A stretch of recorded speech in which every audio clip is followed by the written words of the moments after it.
The roster for the Giants, for the most part, looks to be locked in, but there's still a few opportunities left for some guys on the team. Who's going to claim that fifth spot in the rotation? Backup infielder?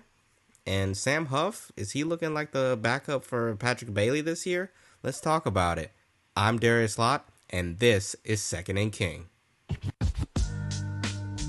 Welcome to Second and King, your one-stop shop for everything San Francisco Giants. And now, here's your host, Darius Lott. Welcome back, y'all. What up, what up? Thank you once again for listening to Second and King. I'm your host, Darius Lott. And yeah, today we're going to talk about some positional battles that are going on in camp right now.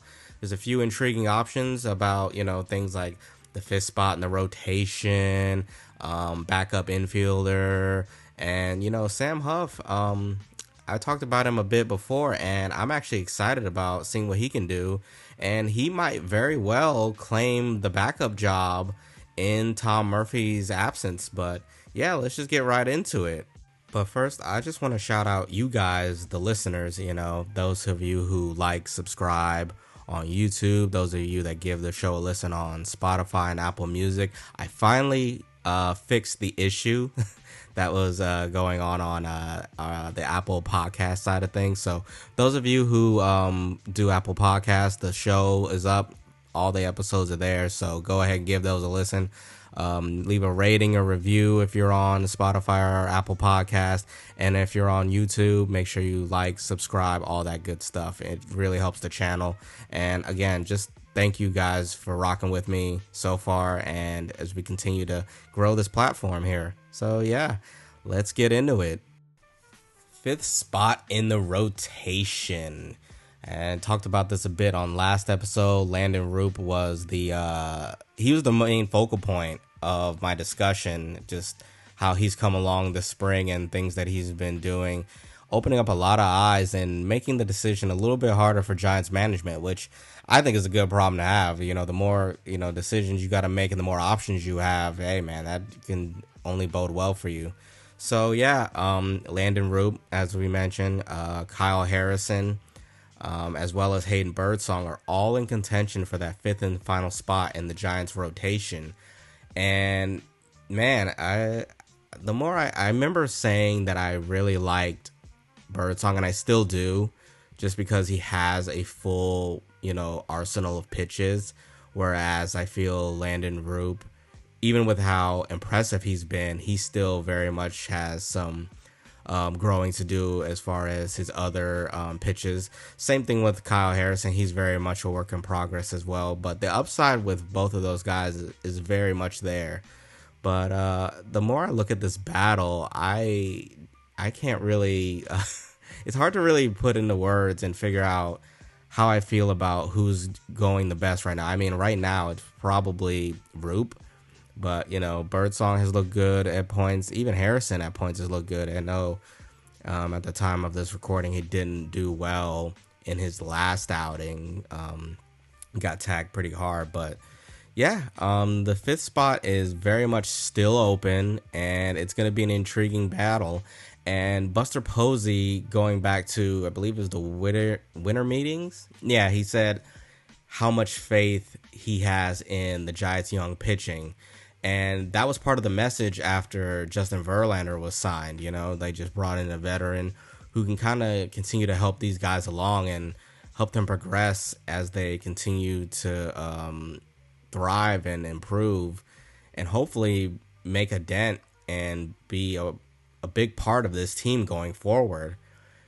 So I think we'll just talk about the three candidates a bit more, and just kind of where I think the Giants might look to go. We'll start with Kyle Harrison. Talked about him, his fastball, what he can do with that, and how he can elevate it high in the zone, get a lot of swing and miss. The thing that was concerning last season when it came to Kyle Harrison was the fastball velocity, the dip in velocity he had. He typically sits anywhere from 95, maybe even 97 prior. And last year, for a fair amount of the year, his four seamer sat in the low 90s, anywhere from like 90 to 93 at points. And I think even his last outing, the fastball was sitting in that same that's those same miles per hour. So you kind of just have to keep your eye on that. You just hope he's fully healthy. He did have the ankle issue, and I think he also had a shoulder issue as well last year in the second half. But your main thing is you hope to keep him healthy, and if he's healthy, he can be quite effective. I talked about how I really wanted to see him improve on his secondary and tertiary pitches going forward. But yeah, it's a huge difference, especially for a guy like him who pitches off his fastball. Velocity is a big key. It's a big part of that. You're not going to be as effective if you're not able to throw more strikes with that fastball. So hopefully he's okay. He does all right, and continue to look at him. Hayden Birdsong, however, has not had any issues whatsoever with his velocity. I believe in his first outing, his fastball sat in like 99 miles per hour. So that kind of gives the Giants, like, you look at that and you think, this is a guy with that fastball, that curveball that he's got. This is a guy who could potentially lead the team in strikeouts at some points. His stuff is that good. He can throw a lot of strikes. He definitely needs to work on throwing a lot more. Patrick Bailey, when asked about Birdsong, says, I think he has some of the best stuff in the game. He has really, really good stuff. You see in it when you're going to get a whiff in the big leagues, and he can get the best hitters in the world to look silly. So, big praise by the Giants catcher when it comes to Hayden Birdsong. And, as far as Landon Roop goes, he just continues to impress and continues to build off, what he did last year. And he's mixing it up. He got the changeup going. I think he's got a curveball as well that he mixes in there. But the changeup, has been one of his best pitches, and his curveball, he threw it 44% of the time. Just a bit more of a varied arsenal will help him as he continues to get better. He's also a guy that can be a force in the Giants bullpen if he doesn't end up making the rotation. He can be effective. Whereas I think out of Birdsong and Harrison, one of them I would like to see, if they're not going to be in the rotation, I don't want them to just sit in the bullpen. I would like at least one of them to go to AAA and, continue to get some work in, continue to make starts, build their arm strength, continue to work on their other pitches and, finding the zone and things of that nature. I don't want either one just sitting around in the bullpen, not getting the proper reps that they need. And so that's kind of it. As far as who I like out of the three, I think I still really like Hayden Birdsong.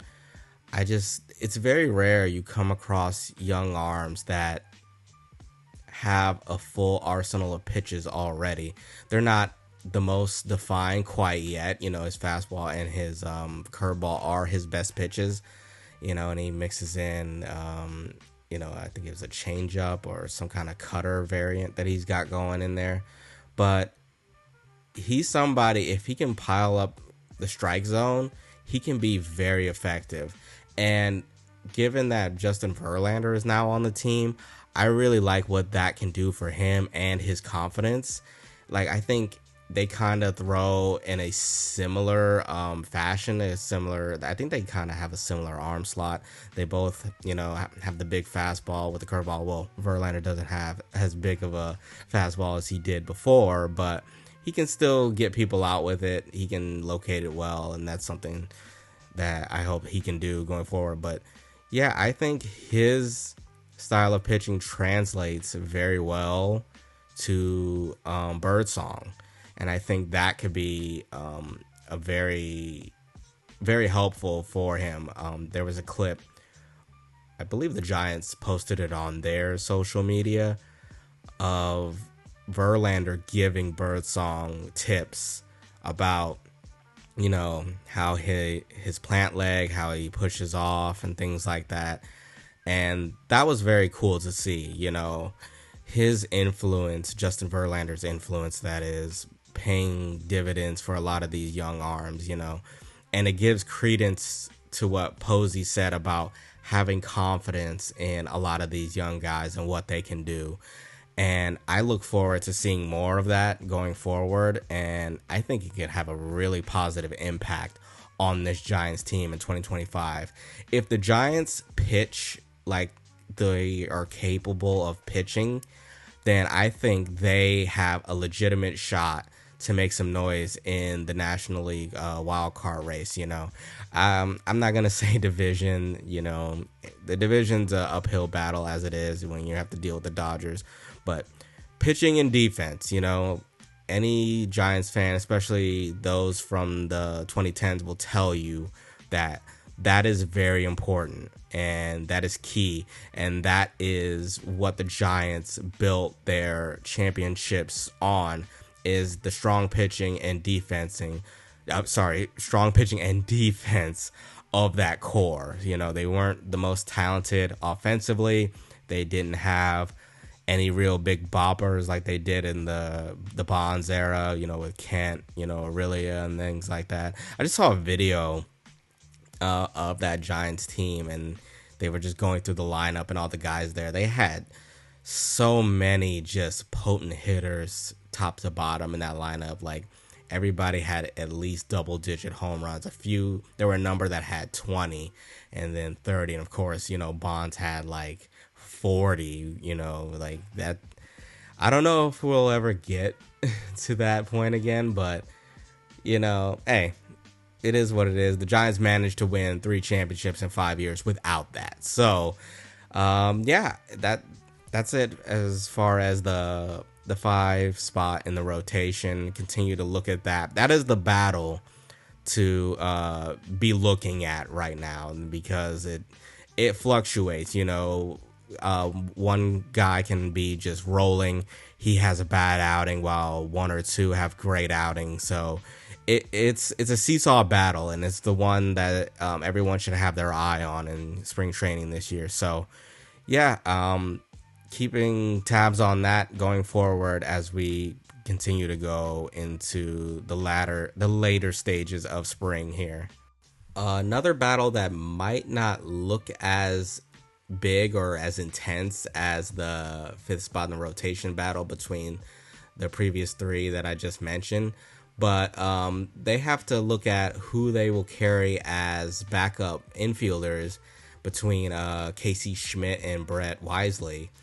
Bob Melvin said, I think both of them have a good opportunity to make this team, and he said, competition's always a great thing. So, and I agree, because competition is always good when you have someone else to push you, someone else that is, you're neck and neck with and you're competing against. It doesn't always have to be a animosity thing.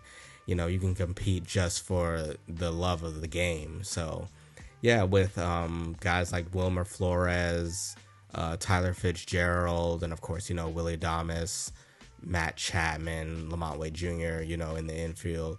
The Giants are looking for some versatility.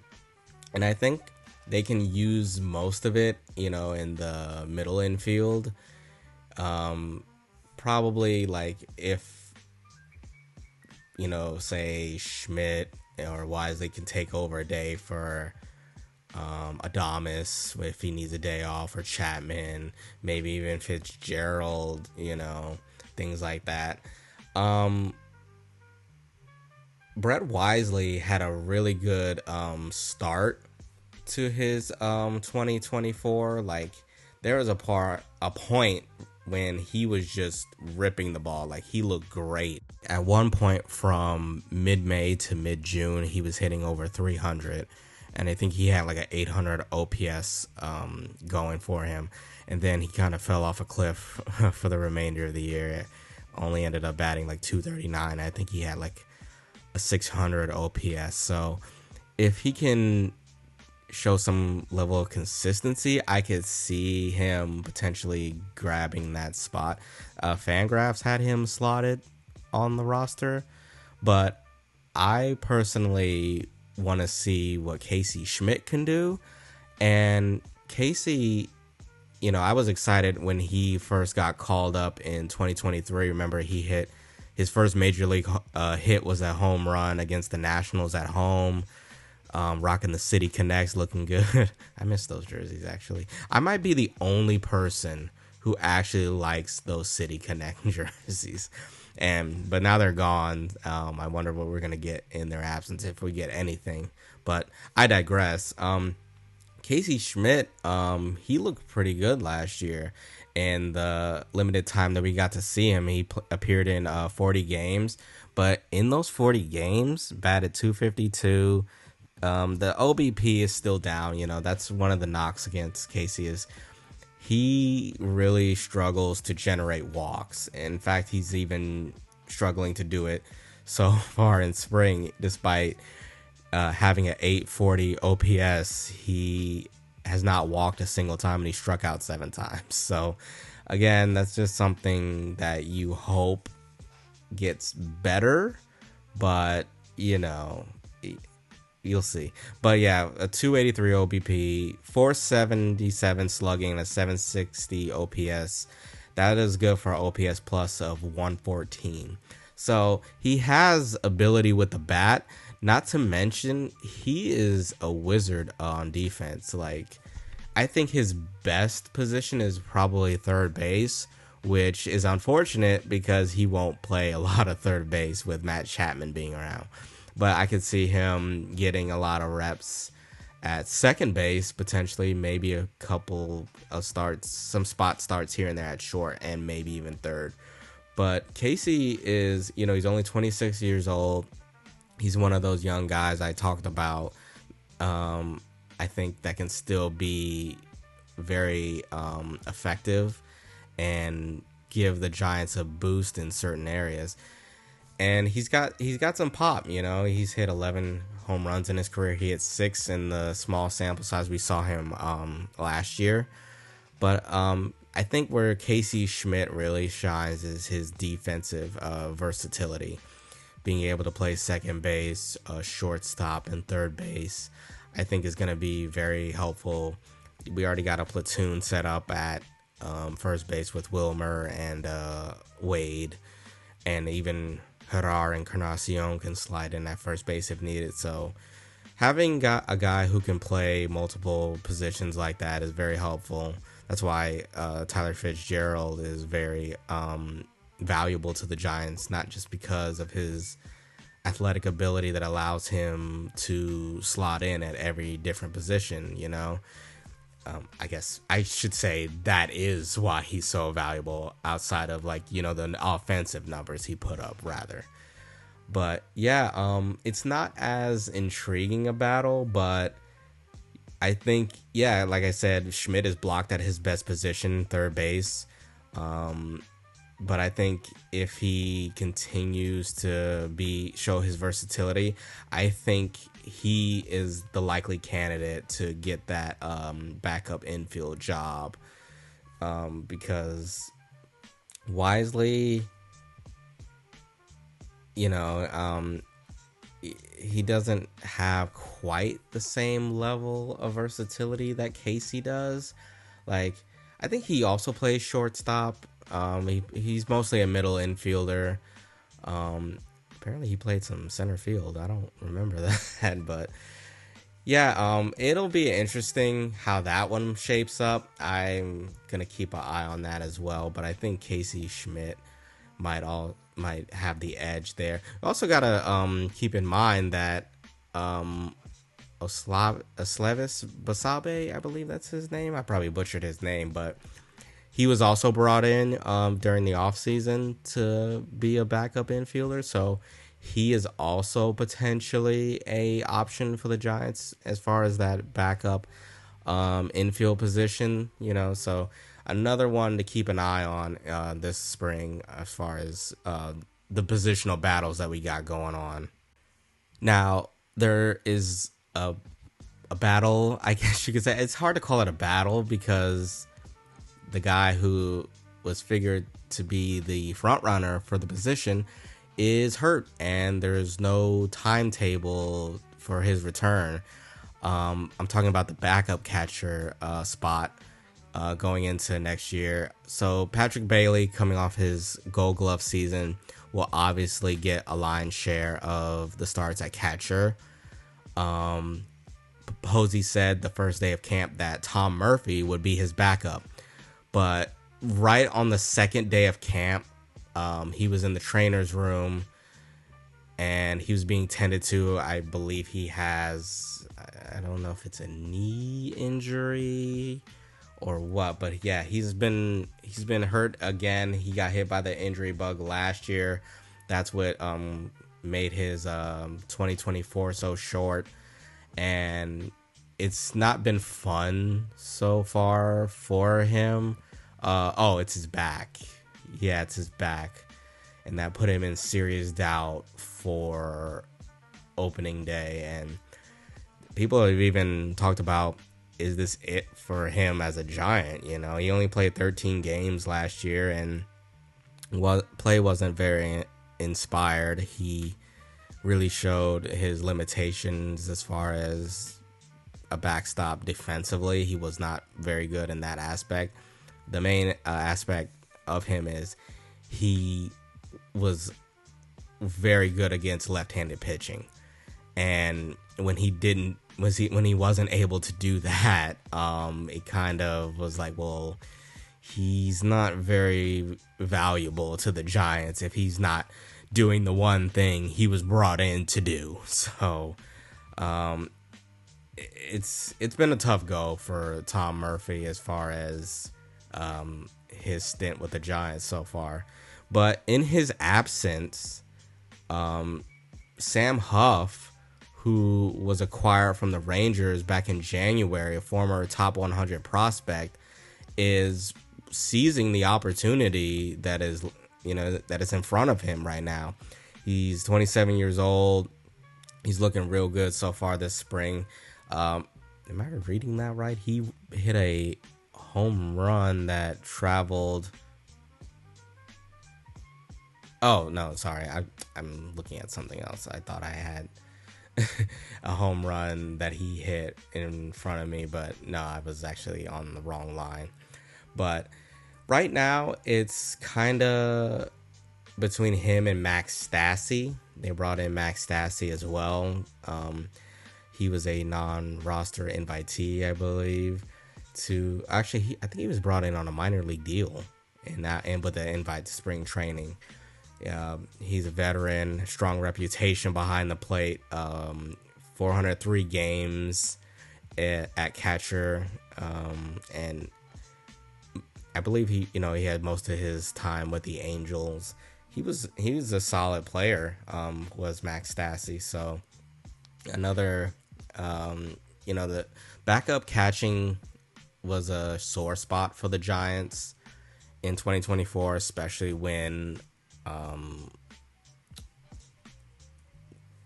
Bailey had went down at one point. He had to miss some time with injury, and then you didn't have Murphy, so they brought back Kurt Casale at one point, Jackson Reitz. I don't blame you if you don't know who that is, but yeah, hopefully the Giants have solved that issue now.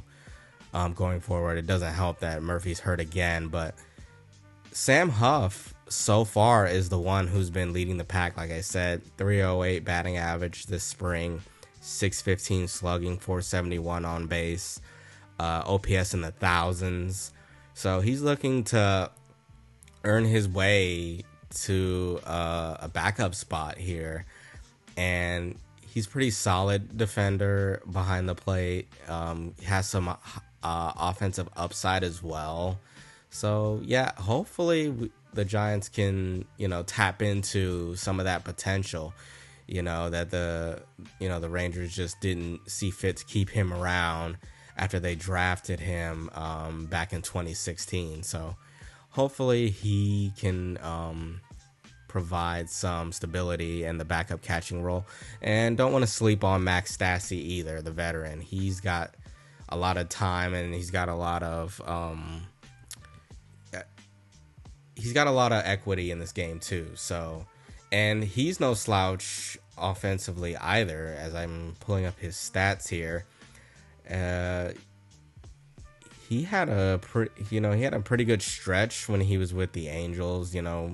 Nothing groundbreaking or anything, but he was solid. 2021, 241 average, 326 on base, 426 slugging, a 752 OPS.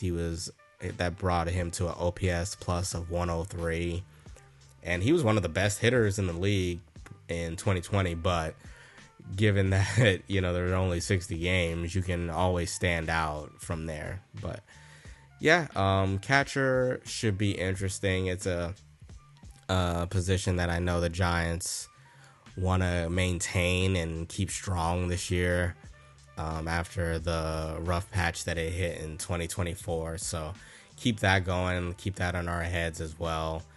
Yeah, we'll see how that goes. And I want to end it. This isn't so much of a battle, but we have some interesting options for the bullpen in 2024. The obvious names: Ryan Walker, Tyler Rogers, Camilo Doval, Eric Miller. He looks as of right now is the lone lefty in the Giants bullpen, but the Giants have some intriguing options in a group of their non-roster invitees.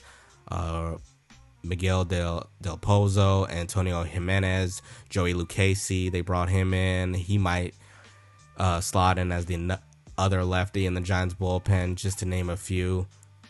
And so far, Sean Jelly has looked good too as well. You can also factor him in. So I think the bullpen is very intriguing in terms of the people that they brought in to compete for spots. As far as Joey Lucchesi so far, he hasn't given up an earned run so far in any of his appearances this spring. So that's a good sign. He's 32 years old. He's been in the big leagues since 2018 with the Padres and the Mets. Dealt with his fair share of injuries from time to time. He looked pretty good going back to 2023 before he had to shut it down. He only played in 9 games, but in those 9 games, he pitched fairly well. He could be that other lefty that complements Eric Miller in the bullpen potentially. I look forward to seeing more of him, but there are a lot more other intriguing names as well. Chief among them is Joel Peguero. He's pitched 3 straight scoreless outings for the Giants, 5 strikeouts across 3 1/3 innings pitched so far, and he has an electric 100-mile plus fastball. It sits normally in the 100 miles per hour. So that's something to also take note of, as we see a lot of young pitchers this spring. The Giants, I've talked about it.